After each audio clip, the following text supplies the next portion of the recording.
Oh no, Ford is getting rid of the F-150 Lightning. What are we gonna do? No, they're not. Let me shed some light on this situation. You see the sun coming there. Anyways, they just had a big announcement, and I'm gonna park here and I'm gonna go through that with you right now. But so they're not getting rid of the Lightning. They did not say anything about that, but they are introducing a midsize pickup truck EV. So we're going to talk more about that. But I got to thinking, what should a midsize Ford EV look like? Should it look like this? Or should it look like this? Or maybe we just add a little bit of flair. I'm just being silly. But I do hope that it looks really, really good. But let's go ahead and go through the details right now. And I'm going to tell you what this is all about, what their big announcement is all about right now. And you're not going to want to miss it. Today, and for probably the next couple weeks, some people on YouTube are probably going to be posting about canceling the Ford Lightning. Oh my gosh, what are we going to do? No, they're not canceling the F-150 Lightning, but they actually did make a pretty big announcement all about EVs. So you're going to want to tune in to the rest of this video, and I'm going to give you all the details about it. And I'm really excited. They did make some pretty good announcements that you're definitely going to want to hear about it. So first off, let's just clear the air. No, they're not canceling the F-150 Lightning. Now, they didn't specifically say they are not canceling the F-150 Lightning, but what they did say is that they're shifting their focus away from the more expensive SUVs onto more affordable SUVs, which kind of makes a lot of sense because compared to Tesla, like Tesla has actually sold a lot of Model 3s and Model Ys, and like a whole lot, like hundreds of thousands compared to tens of thousands of the X, S, and the Cybertruck. So basically that means that people are looking for a more affordable one, and Ford is figuring that out. Now the the Mach-E is actually cheaper, but so they're still selling a decent amount of those. But what they're saying is they're just shifting away from the more expensive ones. So the Lightning is in the expensive category, but they did not exclusively say that they were getting rid of that. They were just focusing on, first off, they're focusing on a more affordable, smaller pickup. So a 4-door pickup, what did they say exactly here? I'll read this. Set to release in 2027 is going to be a mid-size 5-seat 4-door electric pickup, potentially reviving the Ranchero name. That's not confirmed. They didn't say that, but that's what people are speculating. So, I think that's going to be good. So maybe like Ford Ranger size, I'm guessing. So I think that's going to be awesome. But I just wanted to get on here and clarify that they are not getting rid. There's no confirmation they're getting rid of the F-150 Lightning. But this smaller pickup set to release in 2027 means that they are, making sure that they focus on that. Now, the Lightning and the Mach-E, they have lost a lot of money on their EV build out so far. But the cool thing with this announcement, and this is what I wanted to tell you, they actually have what they call like a Model T moment announcement. That's kind of what this was about. And the cool thing about it is they are actually doubling down on the EV, on staying with EVs instead of getting rid of them. Hey, the Lightning didn't work. We didn't make money on it.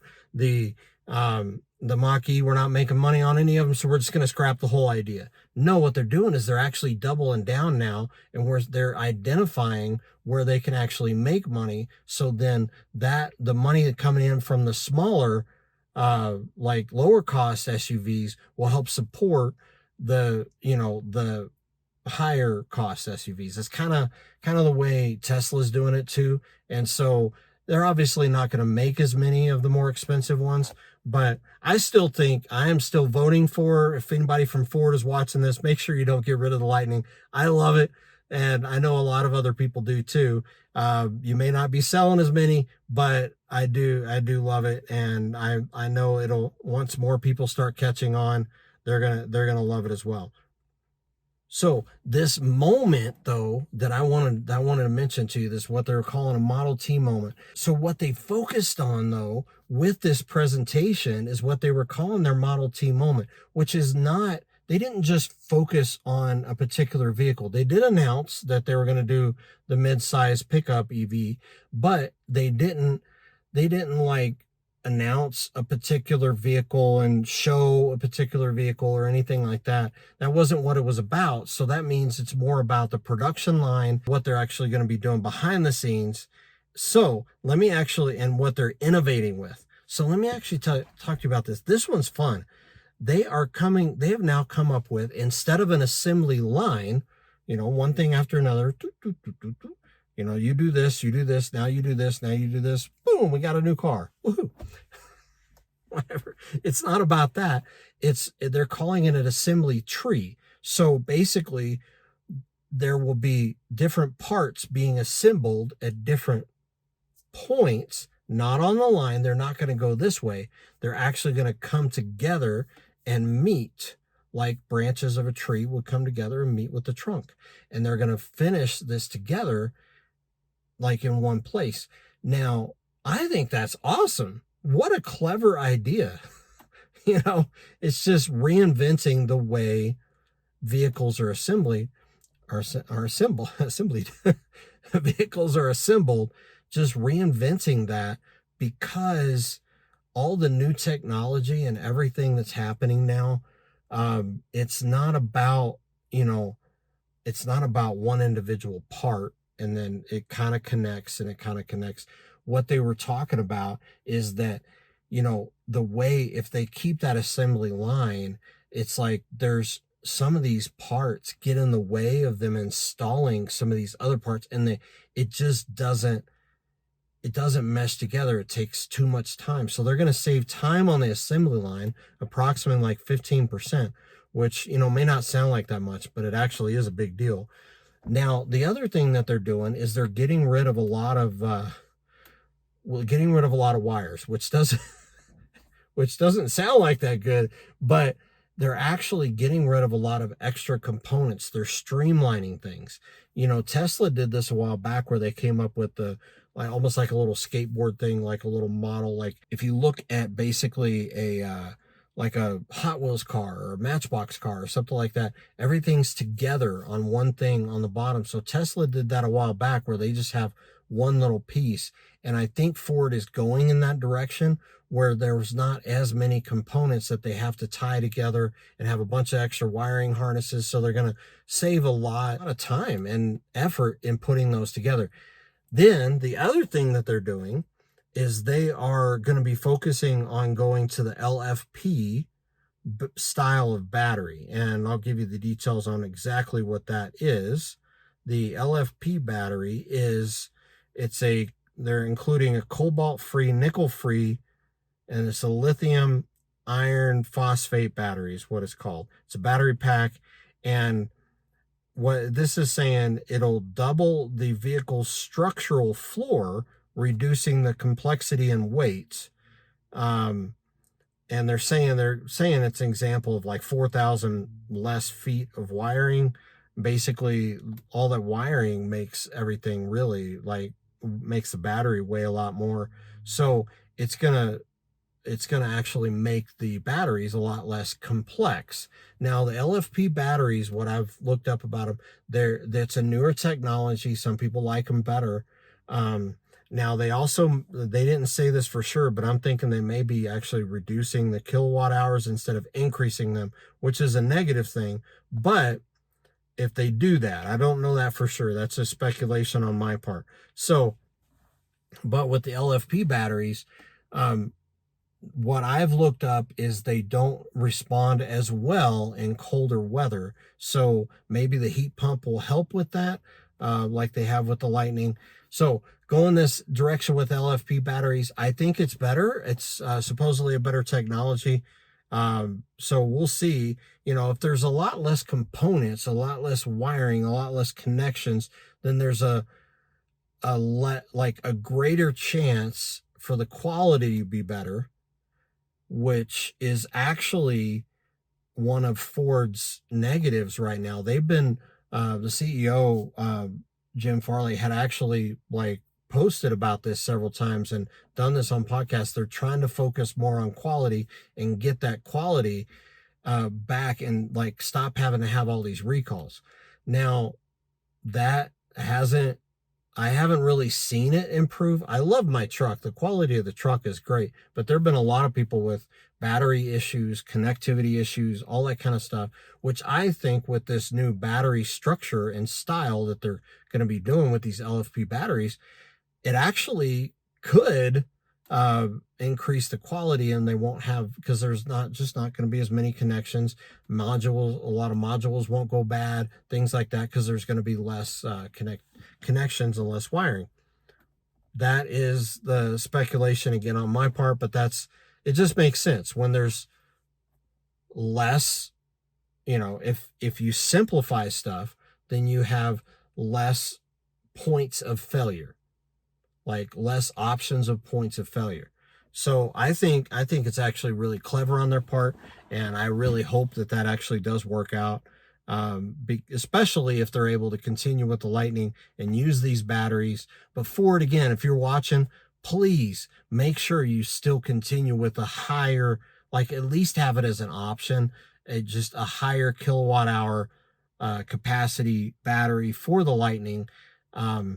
That way, all the range with towing and everything like that, you'll be able to compete better with GM's really, really large batteries that they're putting in their Silverados and their Hummers and all that. It's they're able to go much, much further. So that is one thing that GM right now has over Ford, but the quality and the build, I really, really love this truck.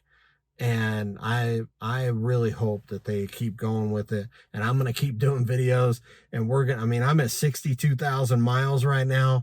And it is awesome. The issues that some people may have, I'm not having, and I love it. Knock on wood. Well, let's knock on plastic or leather. So now we talked about, that's the things that are changing. Assembly line is now assembly tree. They added the LFP battery. They are announcing that they are going to be doing, in 2027, they're going to be doing the midsize pickup. So I hope that does happen. Now, that also does confirm that they did cancel. They were going to be making a larger EV SUV, like a third row SUV. So I think they're steering away from that because, that's just going to be in the higher price range, and they're just not going to be able to do it.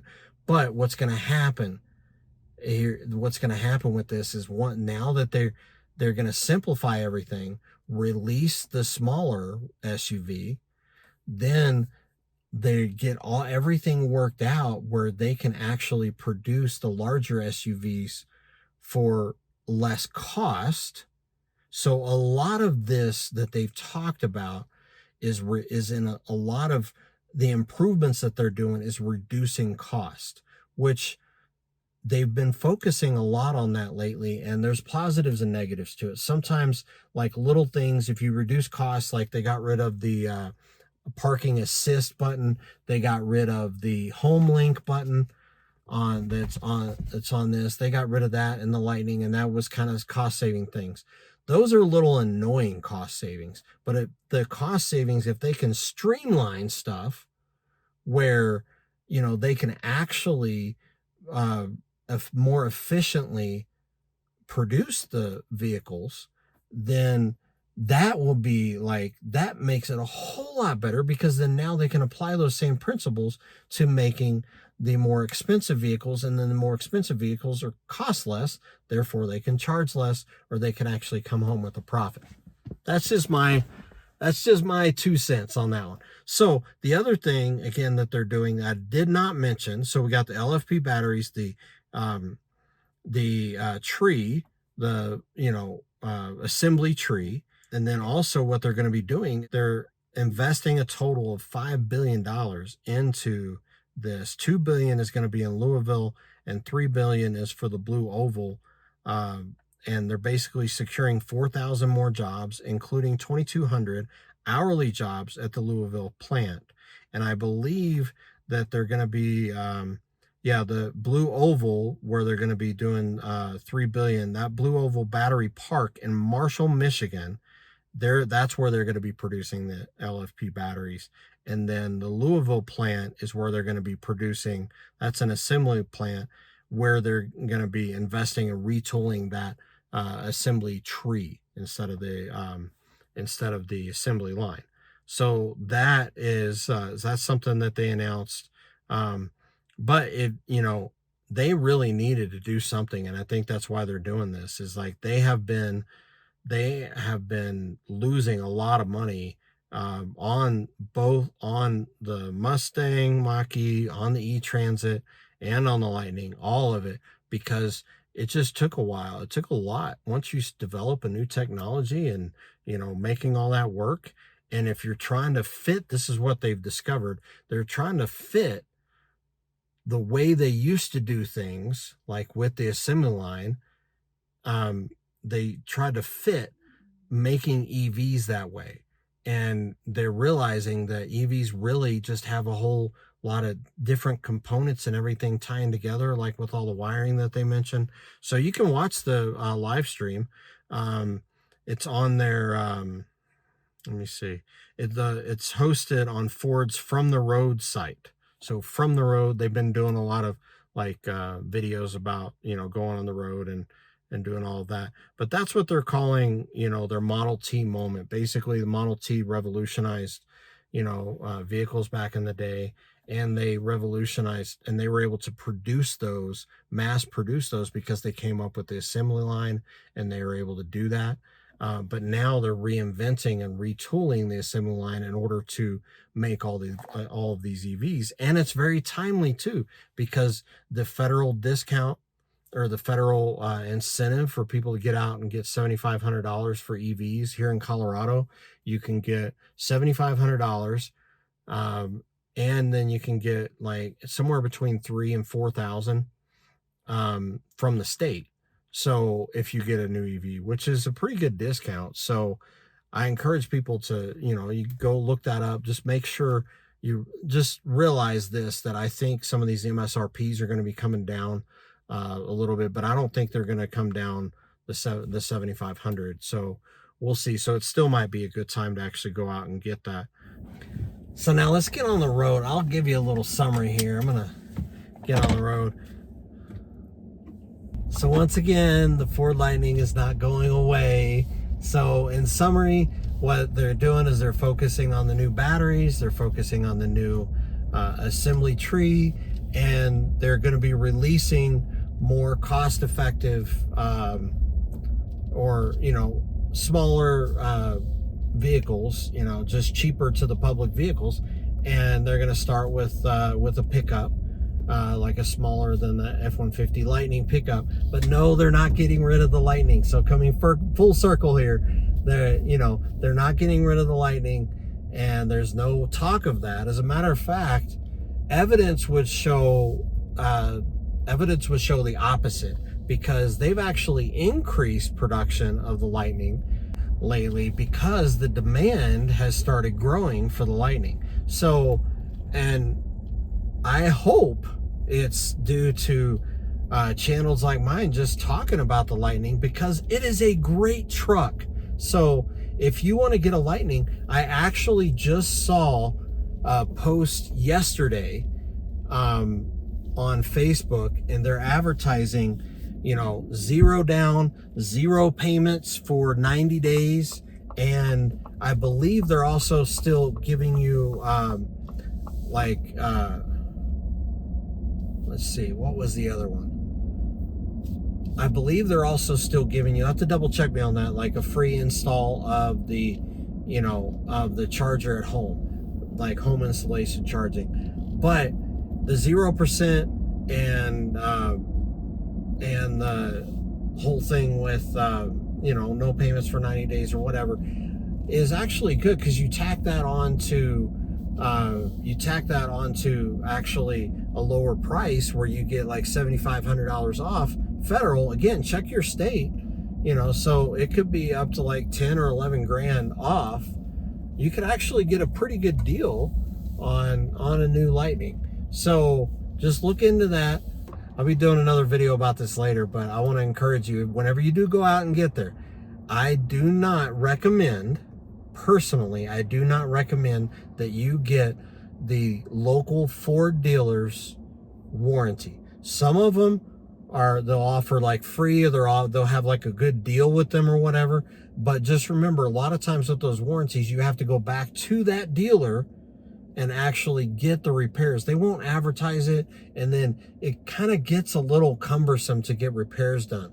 But Ford itself offers an extended warranty, which basically extends the 36,000 mile warranty. And I would recommend getting that instead of the extended warranty that comes from the actual dealership that you may be buying it from. I'm sorry if you're a dealer and you're watching and you're like, no, Mike, don't say that. Well, it's the truth. Sometimes it's like that's how dealers actually make a lot of money. But I would hold off on getting it there and get Ford's actual thing, because they use all the Ford part, and you can go to any dealer and get something fixed and say, I have Ford's extended warranty. You can even get it through the app after you purchase the truck. So just a little bit of FYI, whenever you do go get a Lightning, just don't get the Ford dealers.